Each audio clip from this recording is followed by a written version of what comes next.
दोस्तों, ये हमारी पृथ्वी है, हम इसी पर रहते हैं। अगर हमारी पृथ्वी की तुलना शनि ग्रह से की जाए तो नज़ारा कुछ ऐसा होगा। हमारी पृथ्वी शनि के छल्लों में आसानी से समा जाएगी। अगर बृहस्पति से हमारी पृथ्वी की तुलना की जाए तो ये ग्रह हमारी पृथ्वी की तुलना में 1300 गुना ज़्यादा बड़ा है। और अगर सूर्य के सामने हम सभी ग्रहों की तुलना करें तो नज़ारा कुछ ऐसा होगा। बृहस्पति, शनि, सभी ग्रह सूर्य के सामने बेहद छोटे दिखते हैं, क्योंकि हमारा सूर्य बेहद बड़ा है। लेकिन कितना बड़ा? अगर हम पूरे ब्रह्मांड के आकार की बात करें तो सूर्य तो एक मामूली सी वस्तु है। वास्तव में हमारा सूर्य बड़ा नहीं बल्कि छोटा सा है। दोस्तों, माना जाता है कि हमारी पृथ्वी में जितने भी रेत या मिट्टी के कण हैं, उनसे भी अधिक इस ब्रह्मांड में तारे हैं। इतना विशाल है हमारा ये ब्रह्मांड। इस विशाल ब्रह्मांड के सामने हमारी पृथ्वी इतनी छोटी है कि हम उसे देख भी नहीं पाएंगे। लेकिन ब्रह्मांड की ये विशालता हमारे भला किस काम की?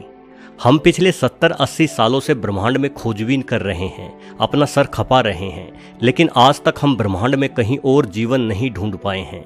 ये जो विशालता है ब्रह्मांड की, ये सब बेकार है। यहाँ कुछ नहीं है। यहाँ ऑक्सीजन नहीं है, पानी नहीं है, कोई जीवन नहीं है। अगर है तो हम यहाँ कभी पहुँच नहीं सकते, क्योंकि हम बेहद छोटे हैं। हम ब्रह्मांड की विशाल दूरियों को नहीं लांघ सकते। ये सब हमारे लिए बेकार ही है। वीराना, सुनसान, बंजर इलाका है जहाँ कोई जीवन नहीं पनप सकता। अगर हमें किसी ने जीवन दिया है तो हमारे इस छोटे से नीले ग्रह ने दिया है। हमारा ये छोटा सा ग्रह अपने अंदर पानी का अथाह भंडार लिए हुए है। यहाँ सांस लेने के लिए ऑक्सीजन है, यहाँ गर्मी है और ठंड है, यहाँ चिलचिलाती धूप है तो छमछम बरसते बादल भी हैं, यहाँ बर्फबारी भी होती है, यहाँ गहरे समुद्र है तो ऊंचे पहाड़ भी हैं। ये धरती इतनी जीवनदायिनी है कि इसमें रेंगने वाले जीव भी जन्मे हैं और उड़ने वाले भी। इसलिए इस धरती को हम गर्व से माँ कहते हैं। और वास्तव में इस वीराने और बंजर ब्रह्मांड में हमारी धरती की खूबियाँ माँ के ही समान है।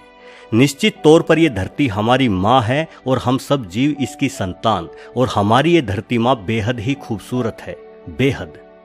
दोस्तों, अगर आपको इस धरती माँ की खूबसूरती को महसूस करना है तो कहीं जाने की ज़रूरत नहीं है। जिस दिन झमाझम बारिश हो रही हो उस दिन अपना मोबाइल और पर्स जेब से निकाल कर रख दें और बारिश में पैदल सड़क पर चलने लगें। जहाँ पानी भरा हो वहाँ बच्चों की तरह पानी में ठोकरें मारते हुए चलें। ऐसा करने से आपका सिर्फ तन ही नहीं बल्कि मन भी भीग जाएगा।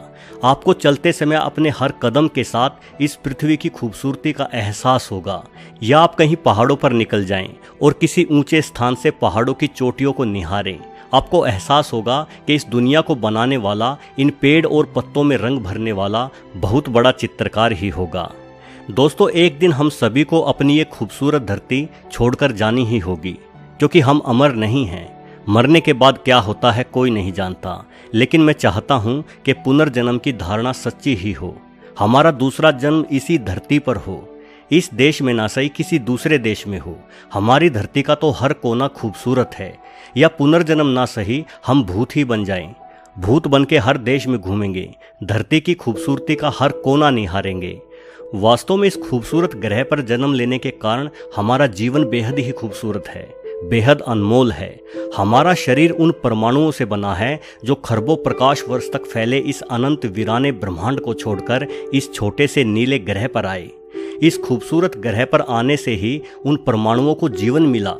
अगर इस ब्रह्मांड में हम कहीं और होते तो हमारा जीवन परमाणुओं में ही बिखरा हुआ होता। सोचिए कितने भाग्यशाली हैं हम, जो हमें इस धरती पर आने का अवसर मिला। कितना खूबसूरत है हमारा जीवन। किंतु न जाने क्यों कुछ लोग इस खूबसूरत जीवन को पसंद नहीं कर पाते। अपनी धरती माँ की खूबसूरती उन्हें रास नहीं आती और वो खुद से ही जीना छोड़ देते हैं।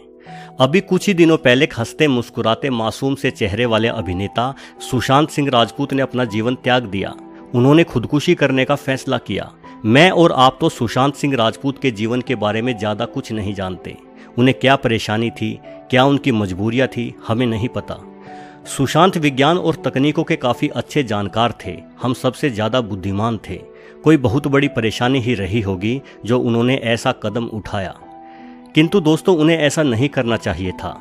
अगर कुछ लोग आपको परेशान कर रहे हैं, आपको तकलीफ पहुंचा रहे हैं, तो भी आपको ये जीवन खत्म करने के बारे में नहीं सोचना चाहिए।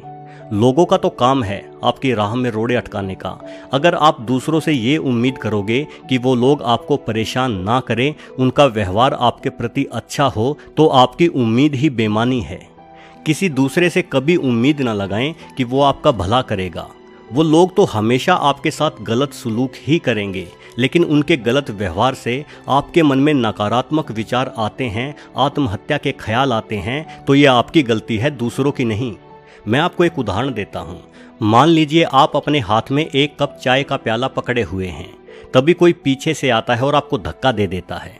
चाय का प्याला आपके हाथों से छलक जाता है, आपके कपड़ों पर चाय गिर जाती है, आपके हाथ भी गर्म चाय गिरने से जल जाते हैं, नीचे फर्श पर भी चाय गिर जाती है। अब अगर मैं आपसे पूछूं कि आपने हर जगह चाय क्यों गिराई हुई है, तो आपका सीधा सा जवाब होगा कि किसी ने मुझे धक्का दिया इसीलिए। यही जवाब होगा ना आपका? लेकिन ये जवाब गलत है। असल में आपने हर जगह चाय इसलिए गिराई क्योंकि जिस प्याले को आपने पकड़ा हुआ था उसमें चाय ही थी। अगर उसमें दूध होता तो हर जगह दूध बिखरा हुआ होता, अगर पानी होता तो हर जगह पानी बिखरा हुआ होता। किसी के धक्का देने से जो भी प्याले के अंदर होगा वही तो बाहर आएगा। अब अगर इस उदाहरण की तुलना हम अपने जीवन से करें, तो जो प्याला आपने अपने हाथों में पकड़ा था वो प्याला आपका दिमाग है, धक्का देने वाला आपका विरोधी, और प्याले से बाहर छलकने वाली चाय आपके विचार। जिस तरह से आपको धक्का देने से जो कुछ भी प्याले में है वही बाहर छलकेगा, उसी तरह से अगर कोई आपको परेशान करता है, आपको कष्ट पहुंचाता है, तो जो कुछ भी विचार आपके मन के अंदर दबे हुए होंगे वही तो बाहर आएंगे। तो आपको खुद के अंदर झांक कर देखना होगा कि आपके कप रूपी दिमाग में आखिर है क्या। अगर कोई आपको परेशान करता है और आपके अंदर से चाय के मैले रंग की तरह आत्महत्या जैसे नकारात्मक विचार आते हैं, तो ये आपकी समस्या है। अगर आपके कप रूपी दिमाग में दूध के रंग जैसे साफ विचार होते तो वही बाहर आते। आप दूसरों द्वारा खुद को परेशान करने को एक चुनौती के रूप में लेते, आप ज़्यादा मेहनत करते, ज़्यादा हिम्मत दिखाते और अपने विरोधियों को शिकस्त जरूर देते। दोस्तों, यही जीवन है। हमें दूसरे परेशान नहीं करते, बल्कि परेशानी हमारे अंदर ही है। दूसरे लोगों का तो यही काम होता है, वो सदैव आपकी जड़ें काटने की कोशिश करेंगे, लेकिन आपको अपनी जड़ें इतनी मजबूत करनी है कि कोई आंधी आपको गिरा ना सके, कोई तूफान आपको झुका ना सके। पृथ्वी जैसे शानदार ग्रह पर यह शानदार जीवन आपको जीने को मिला है, हार मानने के लिए नहीं। उठो और हिम्मत दिखाओ, सफलता आपको जरूर मिलेगी। वीडियो को आखिरी तक पूरा देखने के लिए आपका बहुत बहुत धन्यवाद।